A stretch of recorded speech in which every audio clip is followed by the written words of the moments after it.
going on, everybody? This video is for the people out there who don't think that we are naturally designed to be vegans. This video is for the people out there who think we're designed to eat meat.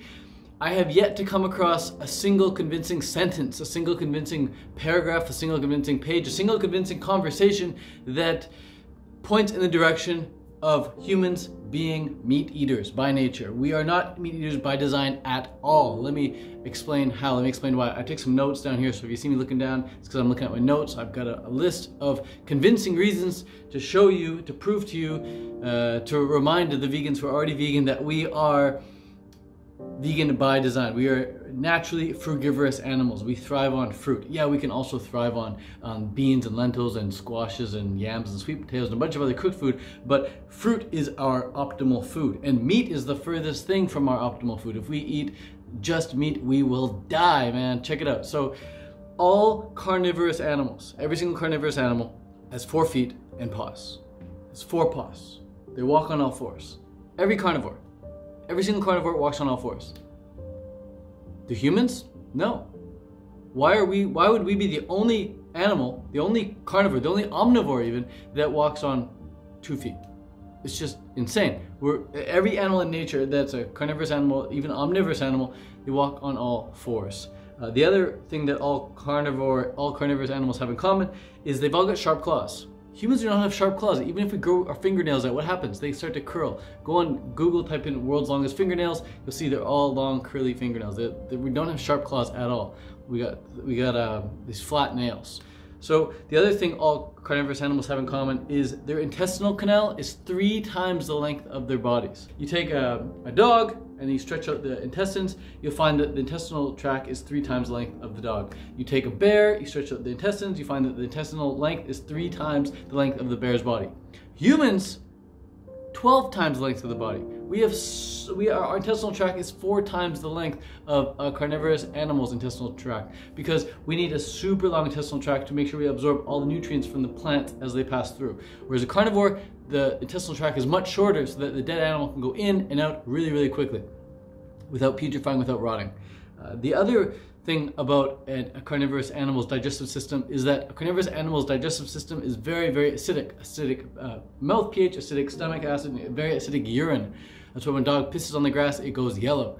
Humans, we have alkaline saliva and we have alkaline urine. We are not designed to eat meat. We are not designed to break it down. As soon as it hits the mouth, it's like you're putting a dead piece of flesh in an alkaline environment. The dog's mouth is very, very acidic. You start breaking it down as soon as it hits the tongue. Humans, it's very alkaline, and so is our piss. The other thing that all carnivorous animals have in common is that they've got rough, raspy tongues, so that when they lick the ribs, when they lick the bones, they're getting all the blood off it, they're getting all the meat scraps off it. Have you ever had a cat lick you? You find it's really, really rough. And then you go get licked by a giraffe, or you go lick another human, or let another human lick you, or go make out with another human, you find that we have soft tongues. Giraffes have very, very soft tongues. I got licked by a giraffe one time, and it was the smoothest tongue I've ever experienced. The other thing is that carnivorous animals have several teats on their abdomen. Several teats. I got 2. So do you. I mean, unless you've got surgery or something, or you're born with your genetic anomaly, whatever. We've all got 2 teats, 2 titties. Carnivorous animals have multiple tits on their abdomen. All right, so just remember that.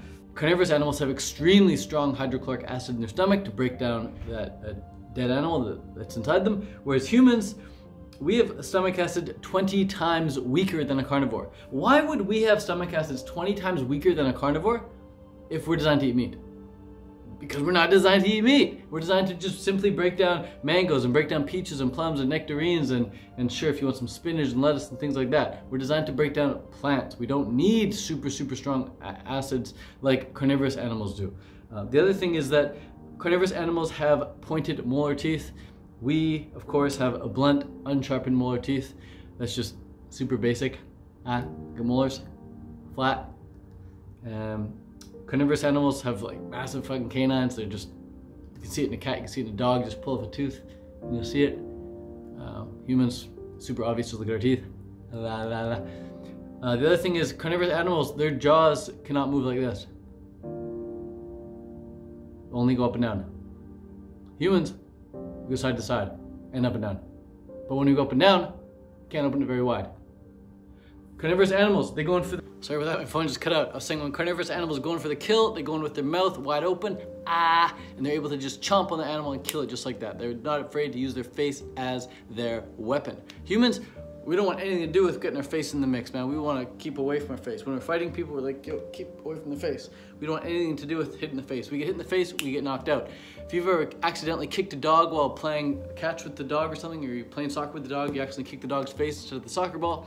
I've done that a couple times. It's like, I laugh now, but it's in the moment, it's like, oh God, kick the dog in the face. But the dog is never phased. It just keeps going like, and I'm like, whoa, the dog didn't even get phased by me kicking it in the face. And I'm like, oh yeah, because it's designed to go in there. Like, that's its weapon. That's what it goes in for the kill with. And other times, you know, when you're playing with a dog, you can pet the dog like this, right? You can also pet the dog like that. And for us, that's really annoying. Like if someone goes like this to us, even me doing it to myself right now, it's like giving me a little bit of a headache. We don't like that. Dogs don't mind. They'll go, because them getting pet on the head, it doesn't rattle their brain like it does for us. That's another thing to keep in mind. It's like carnivorous animals, man, they're okay with getting hit in the head a bit. It's like their weapon. I'm not saying to go kick a dog in the face. I'm just saying a dog's much better able to cope with getting hit in the face than a human is. A human gets hit in the face, instantly black eye, instantly start bleeding. We're just not natural born fighters. We're natural born tree climbers, man. We're designed to eat fresh fruit in the tropics. We're designed to walk around like this all the time and go barefoot. And you know, you just look at little kids, man. They're climbing trees from a super young age. It's the parents that are like, oh my God, Johnny, get down from there. It's like the kid just naturally wants to climb trees. The kid naturally wants to pick berries up the tree. We're designed to eat fruit. And the last thing I want to mention here is that, you know, carnivorous animals, they don't mind eating a dead body of an animal, the body parts of a dead animal, whether it's a fish or whether it's a piece of roadkill or whether it's a bird or whatever. Like a carnivorous animal is going to go in there and eat that animal, no problem. Humans are just super grossed out by that. Not even that, but we're grossed out by the sight of blood. Some people faint at the sight of blood just like that. Carnivorous animals don't faint at the sight of blood. Carnivorous animals, they lap that shit up. They love blood. They also love hair. Carnivorous animals love to eat the hair in the food. They don't mind about swallowing a bunch of hair. Humans, man, if we get a little bit of hair in our food, we freak out. Like, ew, somebody's hair is in there. It's like, ew, there's a little bit of hair in there. Like, a little bit of hair freaks us out. We don't want to swallow that. It's instinctive for us to just go, ugh, hair. How could we possibly be carnivorous animals if we can't even eat a little bit of hair, if we can't even drink a little bit of blood? And you might say, oh, but Ted, there are people out there on YouTube who do it. Yeah, they do it as like a publicity stunt. There's people out there who eat raw meat as a publicity stunt. There's people out there who drink blood as a publicity stunt. It's just so fucking weird that we watch, we're like, oh my God, that's insane. Like, I would never do that. Like, the thought of it just grosses us out. Because we're not designed to eat animals, man. We're designed to eat fruit. And again, you might say, oh, Ted, it's just social conditioning, whatever. We can learn how to do that. We shouldn't have to learn how to do it. It should be instinctive. You know, you put a baby in a crib, you give it an apple, you give it a bunny rabbit, and it's going to eat the apple every single time. It's going to play with the bunny rabbit every single time. It's just instinctual. You do the same thing with a baby cougar or something, or you do the same thing with a lion or whatever, and the lion's going to eat that bunny rabbit every time. It'll play with the apple. So just some things to keep in mind, just some things to realize. Never forget the fact that we are designed to eat plant foods, primarily fruit, fresh fruit, whether it's mamey, sapote, avocado, mango, papaya, banana. These are the fruits, these are the foods that we can thrive on. These are the foods that we digest best. These are the foods that provide us all the vitamins that we need to thrive as human beings. If you want to eat some other plant foods, go right ahead. You don't need to be a raw vegan. You just need to remember that you are naturally designed to eat plants, and dead animals do not belong in your body. Animals belong in the wild. They deserve to live as long as they can, and if they happen to get eaten by another animal in nature, that's another story altogether. Animals that are designed to eat animals should eat other animals. Animals like us, who are not designed to eat animals, should not eat animals from the wild. We should not even raise them in mass slaughterhouses. We should not be mass fish farming them as well, just for our own pleasure. All right, these are just my 2 cents. This is just my clear and obvious observation on how we are not meat eaters. Again, I've never seen a convincing sentence. I've never read a convincing page, paragraph, anything proving in any way, shape, or form that humans are designed to eat meat. All right, if you can find one, I'd love to hear it. I'd love to read it. I would love to see a video response to this proving me otherwise. Peace out, much love. See you at the Canada Fruit Fest, August 9th to the 12th in British Columbia. All right, peace. Have you met anybody anybody new in particular? Any heroes you met for the first time? My baby don't mess around because she loves me so, and this I know for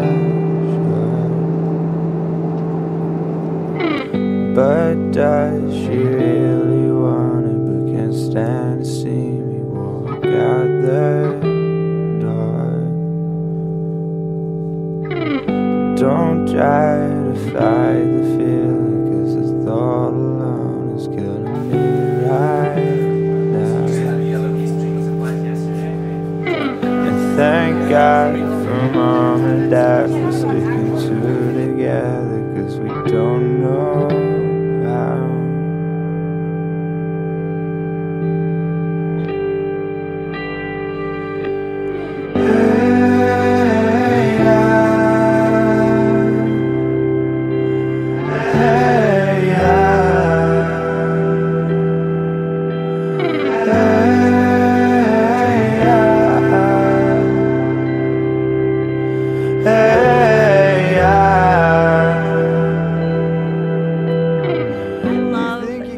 Be in contact with other raw vegans and hang out, eat fruit, have fun, be in the sunshine when there is sunshine, and just have conversations and meaningful connection with people. I love the community and the connections I've made. You make lifelong friends when you come to a festival, and that's probably one of the best things that I've ever experienced in a fruit festival.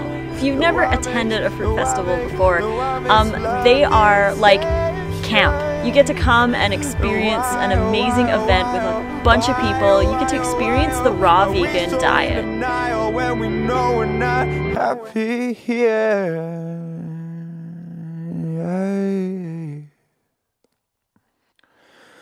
But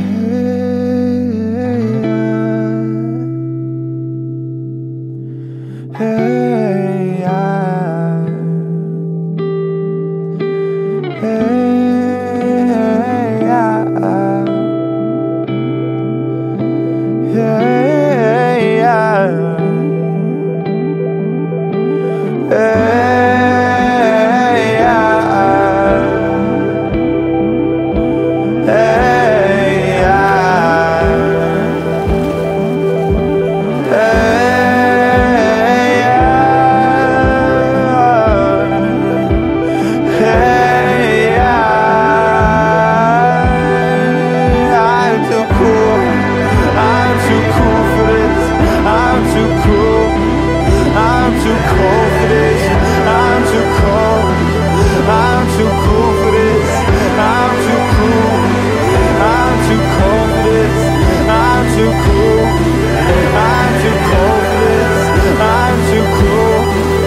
I'm too cool.